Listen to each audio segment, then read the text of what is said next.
Have you ever looked back and realized the most important lessons came decades too late? At 89, there's a strange clarity that sets in, where things you once brushed off now feel glaringly obvious. And if you're somewhere between 55 and 80, you might already feel that quiet tug inside, the one that asks, is there something I'm missing before it's too late?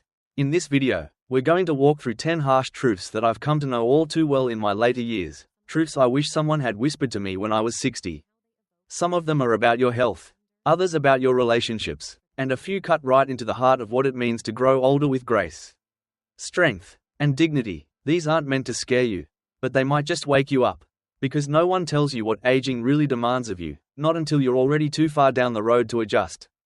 But here's the good news, if you're hearing this now, there's still time to live differently. Stay with me until the end because one or two of these might just flip a switch you didn't even know was there. And trust me, if I had heard this when I was younger, I would have done a few things very differently. Now, let's get started. Truth 1, time is a ruthless accountant. You won't feel time slipping away. That's the trick. It doesn't come with a loud alarm or flashing sign. It creeps quietly, politely, through your habits, through your routines, and through every "I'll do it tomorrow" you keep stacking up. At 60, you think you still have time. And to be fair, in many ways, you do. But what most folks don't realize is that time doesn't just take your days, it takes your choices. Little by little, it trims down your options.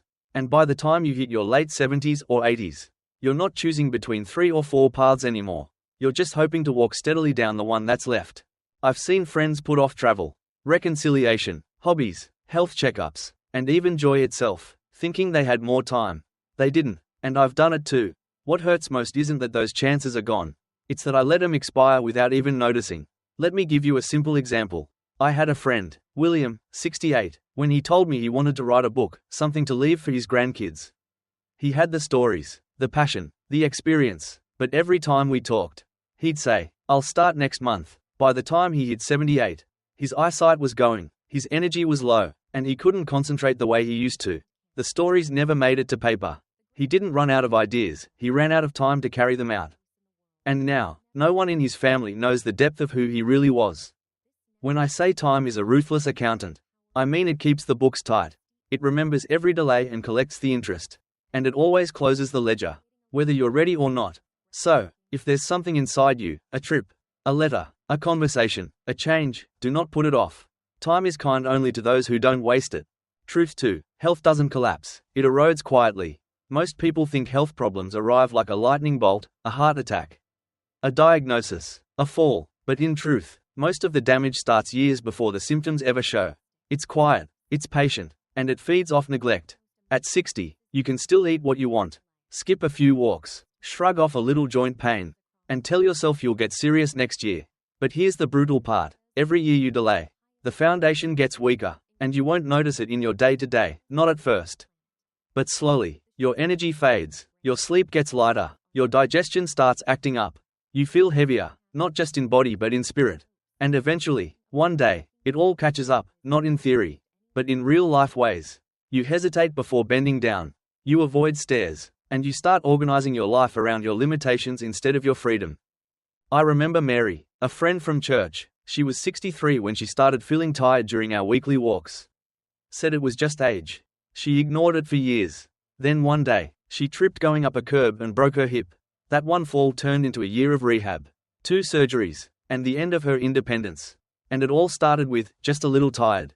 We think these changes are small, but they're messages. Your body always whispers before it screams. And if you don't listen early, you'll be forced to later, on someone else's terms. And it's not just physical. Your emotional and mental health ride shotgun with your body. Sleep, movement, what you eat, what you ignore, they all add up. The difference between a resilient 85-year-old and a struggling one often started in their 60s. The harsh truth is this: your body isn't a machine with a sudden off switch.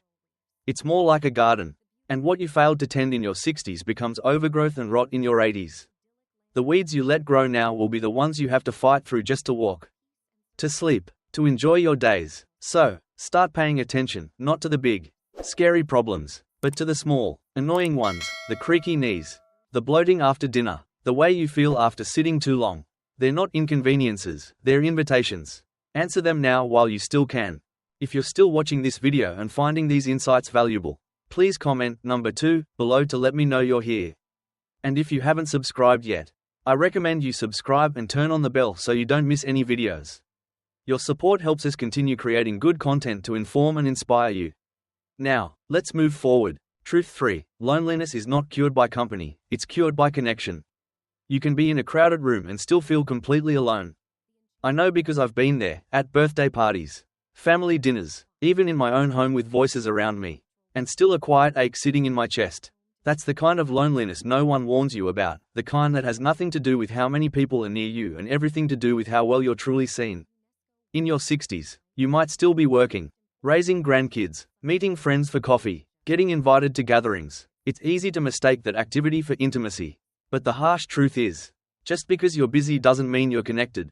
Conversations that stay on the surface eventually leave you feeling empty. Over time, if you don't nurture something deeper, honest conversations, mutual vulnerability, a space where you can be real, your emotional muscles begin to atrophy. By your 80s, it becomes harder to reach out, harder to open up, and for many, harder to even remember what real connection felt like. I think of Robert, an old friend of mine, always surrounded by people, always the life of the party. But one day, after his wife passed, he said to me, "I don't think anyone really knows me anymore. Maybe they never did." And the silence that followed hit me harder than anything. We wait too long to build the kind of relationships that matter. We get caught up in small talk, in politeness, in the illusion that we're doing fine. But the older you get, the more you need at least one person who knows the real you, the stories, the regrets, the hopes, the quirks, all of it. Without that, loneliness sets in, not as a moment, but as a state of being. And don't make the mistake of thinking it'll fix itself later. You won't just find your people someday. You build them slowly, and that building needs to start now, while you're still energetic enough to reach out, to forgive, to share, to invest time. Connection doesn't come from being liked, it comes from being understood. And in my experience, very few people reach their 80s with a full heart unless they started clearing space for real connection decades earlier. Call someone today, share something real, be willing to go beyond "how are you" and into "how is your heart." It might feel awkward at first, but I promise, it's the only kind of company that lasts.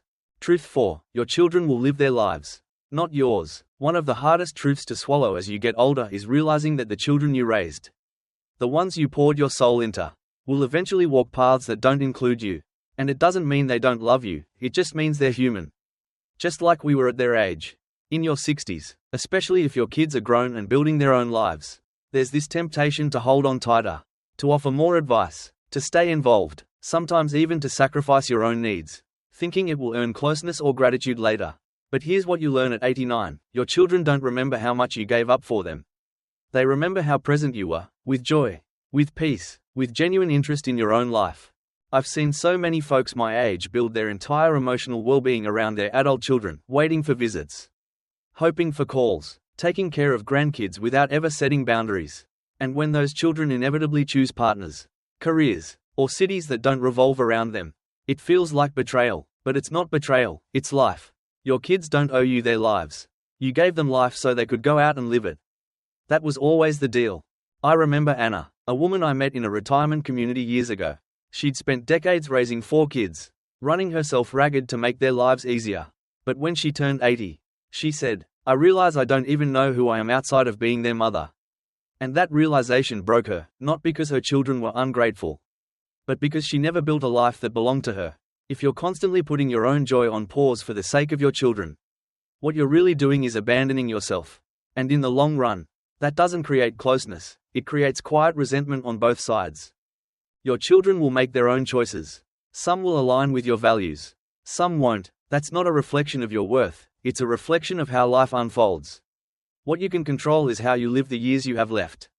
Build friendships, explore hobbies, take care of your health, love again if you're lucky. Let your children witness you living, not waiting, because when they see that, they don't pull away, and most importantly, they're freed from the weight of being the center of your happiness. Truth 5. You can't earn back missed moments with your spouse. This one hits hard because, by the time most people realize it, it's too late. When you're in your 60s, you think there's still time to patch things up. Take that trip together, sit on the porch and just be. But the truth is, time doesn't slow down for relationships either. And every day you choose silence over kindness, distraction over attention, or resentment over understanding, you're spending something you'll never get back. I've seen marriages that looked fine on the outside completely unravel in the later years, not because of some huge betrayal, but because of years and years of quiet neglect, not listening, not laughing, just going through the motions while life passed by. And you don't feel it at first. You tell yourself, we're just busy, or things will get better after this phase. But the phases keep coming. And before you know it, the kids are grown, the noise is gone, and it's just the two of you sitting at opposite ends of the couch, wondering how you ended up so far apart. There was a man I knew named Henry. He lost his wife at 82. During the funeral, he stood beside me and said, I would give anything just to have one more dinner where I actually looked at her instead of the television. That stayed with me because those missed glances, missed compliments, missed touches, they add up. We always think there's more time to repair, more time to express, more time to love better. But there isn't, and the harshest part is, even if your spouse is still here, the version of him you remember might not be. Time changes us, illness changes us, grief, forgetfulness, even just fatigue, they take pieces of the person you knew. So, if you still have the chance, use it, say what needs to be said. Let go of the petty fights. Sit a little closer. Ask how they're really doing. Surprise them with small kindnesses. Take their hand during the quiet parts of the day. Because in the end, those are the moments that will fill the silence after they're gone. And if you're already alone, maybe you lost them. Or maybe the relationship simply faded. Don't close your heart. It's not too late to seek connection, to build new companionships, to love again in a different way. But the first step is being honest about what was lost and what can still be saved. The truth is, we don't run out of love, we run out of chances to show it. Don't wait for some big moment. Make the small ones count because, once they're gone, they don't come back. If you're still watching this video and finding these insights valuable, please comment number 5 below to let me know you're here. And if you haven't subscribed yet, I recommend you subscribe and turn on the bell so you don't miss any videos. Your support helps us continue creating good content to inform and inspire you. Now, let's move forward. Truth 6. The body keeps the score and sends the bill later. You might feel strong now, capable, like skipping that walk today or grabbing fast food one more time won't matter in the grand scheme of things. But the truth, your body is keeping track, not in a dramatic, one-time collapse, but like a quiet accountant logging every choice, every stress, every shortcut you thought you got away with. In your 60s, you still have time to pivot. You can undo more than you realize, rebuild strength, reset habits, rethink how you treat the only home you'll live in forever. But if you don't, your 70s and 80s will show it in ways you can't ignore. The slow mornings, the aching joints, the foggy thinking, the medications that start to multiply. And here's what most people get wrong. They wait until something breaks. But by then, you're not making changes, you're managing damage. The time to act isn't when your doctor raises the red flag, it's now. When your body is still whispering through stiffness, through tiredness, through that hunch in your back or that shortness of breath on stairs. I remember Charles. He was 65 and laughed at the idea of doing stretches. Said, that's for yoga folks. By 72, he couldn't get out of a chair without help, years of avoiding movement, letting his muscles shrink and stiffen. He thought he had time. He didn't. And it's not just about physical pain. The erosion hits your confidence, your independence, your joy. It changes how you show up in the world. When standing is hard, you go out less. When digestion's off, you eat less. When you're always tired, you stop laughing. That's how aging steals your spirit, not in one sweep, but in 100 small retreats. But here's the hopeful part. Your body responds fast when you treat it with respect. You don't have to run marathons. You don't have to become a saint in the kitchen. You just have to move more than you sit. Eat food your grandmother would recognize. Breathe deeply. Drink water like it matters. Stretch like you're making room for your future self. And most of all, don't wait for motivation. It rarely shows up on its own. What you need is discipline and a little vision of who you want to be 10, 15, 20 years from now. The habits you build in your 60s are the ones that carry or crush you in your 80s. If your future self could talk to you right now, I promise they'd say, take care of me. I'm counting on you. Truth 7. Most of what you feared never happened. But worrying still stole decades. Looking back, I can honestly say that most of the things I lost sleep over never came true. The money problems I thought would ruin me, they passed. The awkward conversations I dreaded, they were over in minutes.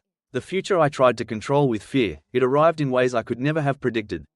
Mostly gentler than I imagined. But that didn't stop me from worrying.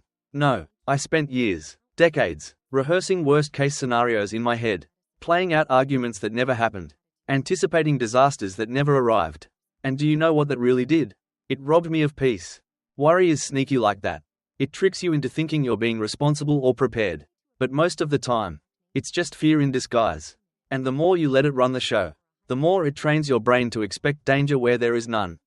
I used to worry about my kids constantly, who they'd marry, how they'd manage their finances, what would happen if they made the wrong career move. But you know what? They figured it out, not always perfectly, but enough. And all my late night pacing didn't help them, it only wore me down. We believe that worrying somehow protects us or the people we love. But it doesn't. What protects us is wisdom, action, and letting go of what we can't control. Worry does none of that. It just chews through the hours of your life without ever offering a solution. And here's the worst part. Worry is a thief that steals from both ends.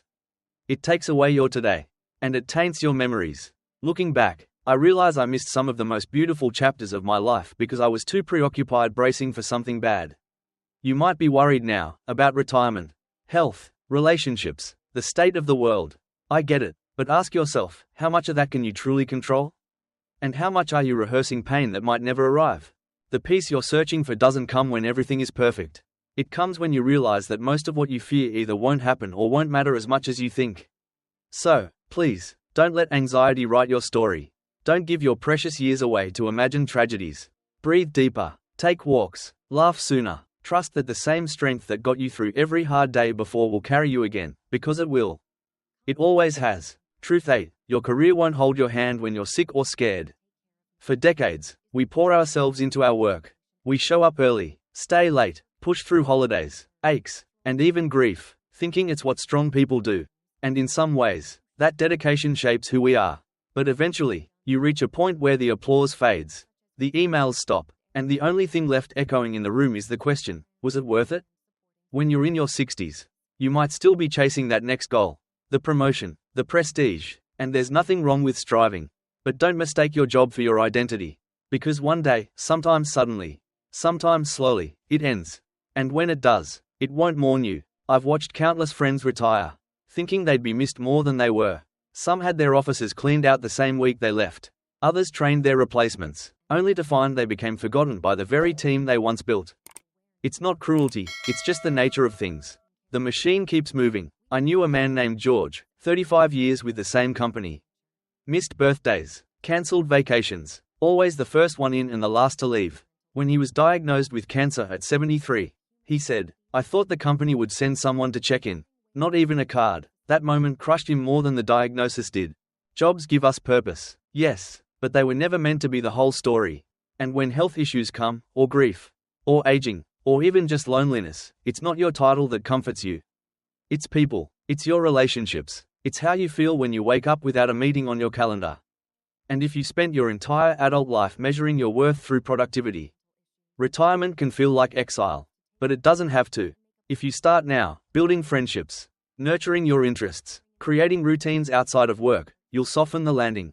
You'll find yourself still valuable, still engaged, still you, even without the badge or the paycheck. So, keep working if you enjoy it. Keep building if it brings you life. But don't ignore the deeper investments. Because when life gets quiet, it's not your job that will sit beside you. It's your peace of mind. And that's who you want to show up when things get hard, not your resume. If you're still watching this video and finding these insights valuable, please comment number 8 below to let me know you're here. And if you haven't subscribed yet, I recommend you subscribe and turn on the bell so you don't miss any videos. Your support helps us continue creating good content to inform and inspire you. Now, let's move forward. Truth 9. If you don't downsize your ego, life will do it for you. You spend the first half of your life trying to prove yourself to your parents, your peers, your boss, maybe even your own reflection. And that drive isn't always a bad thing. It gets you through school, helps you build a career, raises your kids, builds a name. But here's the truth, ego only helps until it starts hurting. The older you get, the more you realize that pride, if left unchecked, becomes a prison. It stops you from asking for help. It keeps you from admitting when you're wrong. And most dangerously, it convinces you that needing others makes you weak. That illusion, it'll cost you more than you know. I've seen men in their 80s fall and refuse to tell anyone. Women who couldn't carry groceries anymore but wouldn't ask for assistance. People who'd rather suffer silently than admit they couldn't drive safely or manage the stairs. They didn't want pity, they wanted dignity. But what they didn't see is that dignity doesn't come from pretending to be unbreakable.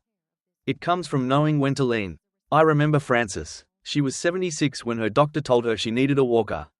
She resisted for months, saying, "I'm not that old yet." But then she fell outside the pharmacy and broke her wrist. That walker, she needed it long before the fall. But her pride pushed it off. And in the end, it wasn't her body that betrayed her, it was her unwillingness to accept help. Your ego might whisper, "They'll see me as weak." But the truth is, strength isn't about who needs the least help, it's about who knows when to ask for it. There's incredible power in saying, "I can't do this alone," and even more in allowing others to show up for you. And this goes beyond physical ability. It's in how you handle apologies, how you process grief, how you accept changes in your role, your relevance, your influence. The world isn't trying to humiliate you as you age, it's inviting you into a new kind of grace. But if you keep measuring yourself by your past achievements or how self-sufficient you used to be, aging will feel like punishment. The ego fights for the spotlight, but life in its later stages rewards humility. Let people help, let your identity evolve, let yourself be seen, not as the one who used to do it all, but as the one wise enough to know what truly matters now. Because the smaller your ego becomes, the more space there is for peace, connection, and growth, the very things that make aging rich instead of empty. Truth 10. You won't feel old at 60, but you'll regret waiting until you do to act like time matters. Here's the strange thing about aging, it doesn't announce itself with a clear warning.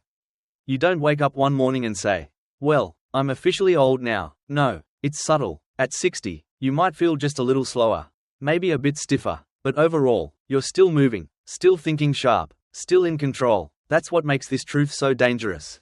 Because when you feel that good, it's easy to tell yourself there's still time to get serious about your health, your relationships, your dreams. But what no one tells you is how fast 60 turns into 70. And 70 into 80. You think you're coasting, but in reality, the terrain is changing beneath your feet. You don't feel old until one day you do, until the climb gets steeper. The aches settle in longer. The energy runs out faster. And by then, many of the doors you assumed would stay open forever start to close. I remember a neighbor, Ronald, at 62, he kept saying he'd take his wife on a cross-country road trip once he felt retired enough. By 68, she was diagnosed with early dementia. By 70, she didn't know his name.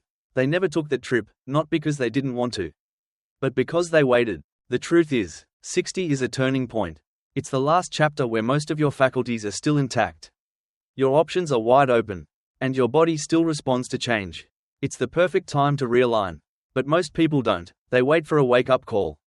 And when it comes, it's not always gentle. I've heard it too many times. "I wish I had done this sooner. I didn't realize how quickly things would change. I thought I had more time." So, if you're in your 60s or even your 70s and you feel like you're still in good shape, good. That's your sign to act. Not to delay, but to prioritize. To build the habits, the memories, the resilience that will carry you into your later years with dignity instead of desperation. Don't wait until you feel old to start living like your time matters, because by the time it feels urgent, you may already be racing the clock. Final thoughts. Looking back on these 10 truths, one thing becomes clear: aging doesn't just happen to the body, it happens to your priorities, your relationships, your memories, and the way you see the world. And the earlier you recognize that, the more power you have to shape your later years into something rich. Not just long. What stood out to you the most? Was it the quiet erosion of health? The slow drift in marriage? The trap of building your whole identity around your job or your kids? Whatever it was, hold on to it, let it settle, and more importantly, do something with it. You're not too late, not even close. Whether you're 60, 70, or edging toward 80, you still have time to live with more intention, more awareness, and more care for what actually matters. Because none of these truths are meant to scare you, they're here to free you. To remind you that you're not powerless. You're just in a chapter that asks for a different kind of strength. So, start today, make one small change, reach out to one person, forgive one grudge, take one walk, eat one better meal, say one honest thing you've been holding in for too long. Life won't give you back what's been lost, but it will reward what you begin now, with clarity, with connection, and with peace. Thank you for joining us today. We'd love to hear from you. Leave a comment below and share one thing you learned today and how you plan to use it in your life. Your thoughts are important to us, so don't hesitate to share them. Reading your comments gives us great motivation and encouragement. If you enjoyed this video and found it helpful, please like, subscribe, and share. Your support helps us continue creating good content to inform and inspire you. Thanks for watching, and we look forward to seeing you in the next video.